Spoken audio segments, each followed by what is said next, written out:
হ্যাঁ, সবাইকে আমার শুভেচ্ছা ভালোবাসা। দেখো অঙ্কগুলো পরপর আসছে, ফলো করো, খুব ভালো করে দেখো, চিন্তা করো, সবই পারবে তোমরা।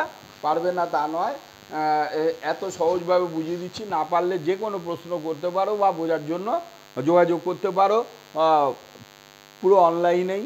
এবং প্রয়োজন হলে আমি সব সময় প্রস্তুত আছি তোমাদের ফ্রিতে কোনো রকম যাতে তোমরা শিখতে পারো ভালো করে। দেখো আগে আমি কি দিলাম সমষ্টি রূপে, এবার যদি অন্তররূপে দেয় দুটি রাশির বর্গের অন্তররূপে প্রকাশ করো, তাহলে তোমরা সেক্ষেত্রে কী করবে? দেখো A plus B whole square, A plus B whole square equal to A square plus two A B plus B square, A minus B whole square. ফর্মুলাটা কি? A square minus two A B plus B square.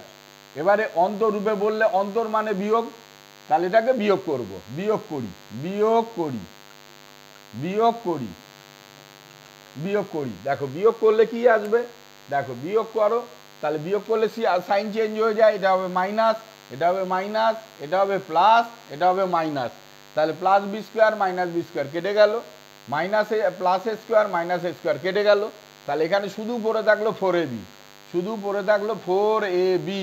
তাহলে four A B মানে তাহলে এখানে A plus B whole square কি আছে এর মধ্যে? একদম সহজ জিনিস, A minus B whole square. তাহলে four A B equal to A plus B whole square minus A minus B whole square. তোমাকে যদি দেয় ফোর ওক্স, আচ্ছা পরে আসছি সেটাতে। তাহলে four A B equal to A plus B whole square minus A minus B whole square. তাহলে এ B equal to A plus B by two. আচ্ছা একবারে করছি না, আমি আস্তে আস্তেই করছি। A plus B whole square plus A minus B whole square by four. তাহলে এ B equal to A plus B by two তার whole square minus A minus B by two তার হোল স্কোয়ার। তাহলে এই যে এ বিকে দুটি বর্গের অন্তরূপে, দুটো বর্গ রাশির অন্তরূপে প্রকাশ করো, দুটো বর্গ রাশির অন্তরূপে। আগেরটা দেখালাম সমষ্টি রূপে প্রকাশ করো, এটা হচ্ছে অন্তরূপে প্রকাশ করো। একটু সহজ সরলভাবে দেখো, কিচ্ছু পড়ার দরকার হয় না। বিজ্ঞান সাইন্টিয়া ল্যাটিন শব্দ থেকে এই সাইন্স শব্দটা এসছে। বিজ্ঞান মানেই পরীক্ষা, পর্যবেক্ষণ ও সিদ্ধান্তের মাধ্যমে যে জ্ঞান অর্জন করবে সেই জ্ঞানটাই তোমার মাথায় থেকে যাবে। অর্থাৎ পরীক্ষা করো, পর্যবেক্ষণ করো, অবজারভেশন, সিদ্ধান্ত নাও। তাহলে এই অঙ্কগুলো যদি তুমি বুঝে করো, কোনো জায়গায় কোনোটা অবুঝের জায়গা নেই। বিজ্ঞান মানেই বিশেষভাবে অর্জিত জ্ঞান, মানে পরীক্ষা করো, পর্যবেক্ষণ করো, সিদ্ধান্ত করো। প্রমাণ ছাড়া জ্যামিতিরগুলো আমি পরপর সমবিন্দু সংক্রান্ত সব ওগুলো দেখিয়ে দেবো। এই যেহেতু আমি একটা এই শুধু পড়ানোর উপর অনলাইনে দেখিয়ে দেওয়ার চেষ্টা করছি। তাহলে এবি এবারে যদি তোমাকে বলে ফোর এক্স ওয়াইকে দুটি বর্গের অন্তরূপে প্রকাশ করো, তাহলে কি করবে? দেখো ফোর এক্স ওয়াইকে দুটি বর্গের অন্তরূপে প্রকাশ করলে কি হবে? একদম সহজ, X plus Y whole square minus X minus Y whole square, যদি তোমাকে দেয় এক্স ওয়াইকে দুটি বর্গের অন্তরূপে প্রকাশ করো, তাহলে কি হবে?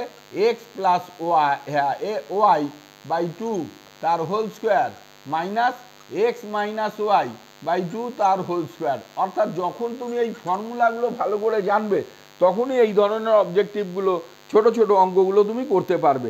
তোমাকে যদি শুধু দেয় যে এ কে দুটি বর্গের অন্তরূপে প্রকাশ করো, শুধু এ দিয়েছে, ধরো শুধু এ দিয়েছে, তাহলে এ কে দুটি বর্গের অন্তরূপে প্রকাশ করো বা এক্স কে দুটি বর্গের অন্তরূপে প্রকাশ করো। দেখো এ ইন্টু ওয়ান, তাহলে এ বি, তাহলে a plus one by two whole square minus A minus one by two তার হোল স্কোয়ার। তাহলে এ কে বা এক্স কে শুধু যদি এরকম দেয়, তাহলে তুমি কিন্তু বের করে নিতে পারবে a plus one by two whole square minus A minus one by two whole square.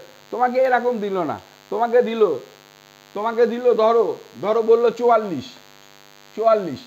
44কে দুটি বর্গের অন্তরূপে প্রকাশ করো। কিছুই ব্যাপার নেই, 44 11 ইন্টু 4, 44 ইন্টু 1 কিছু বুঝছো না, তাহলে 44 ইন্টু 1 করো। তাহলে 22 ইন্টু 2 করো, 22 ইন্টু 2 করো, 22 ইন্টু 2, তাহলে কত হয়? 22 প্লাস 1/2 তার হোল স্কোয়ার মাইনাস 22 মাইনাস 1/2 তার হোল স্কোয়ার। এইভাবে প্রচুর অবজেক্টিভ ছোট ছোট অঙ্ক, এই দুটো কিন্তু খুব ভাইটাল ফর্মুলা, খুব গুরুত্বপূর্ণ ফর্মুলা। তোমরা শেখো, বারবার প্র্যাকটিস করে। এরকম নয় যে এটা 7-এ আছে, শুরু হয় 7 থেকে, শেষ হয় একদম জীবনের শেষ প্রান্তে গিয়ে, অর্থাৎ মাধ্যমিক অবধি তো লাগবেই। তার সঙ্গে তোমার পরবর্তীকালে যখন তুমি চাকরি বাকরির ক্ষেত্রে যাবে এবং ব্রেন কালচার বা বিকাশের ক্ষেত্রে বা তোমার মস্তিষ্কটা যাতে সঠিকভাবে কাজ করে, সেক্ষেত্রে কিন্তু এই কালচারগুলো এটা বিকাশের জন্য খুব সুন্দর একটা গুরুত্বপূর্ণ একটা সূত্রের প্রমাণ। তোমরা ভালো করে করো, পরপর তোমাদের এরকম আমি দেখাতে থাকবো এবং আশা করি যদি পুরো ফলো করো তাহলে এগুলো আরও ভালো করে করে শিখে যাবে।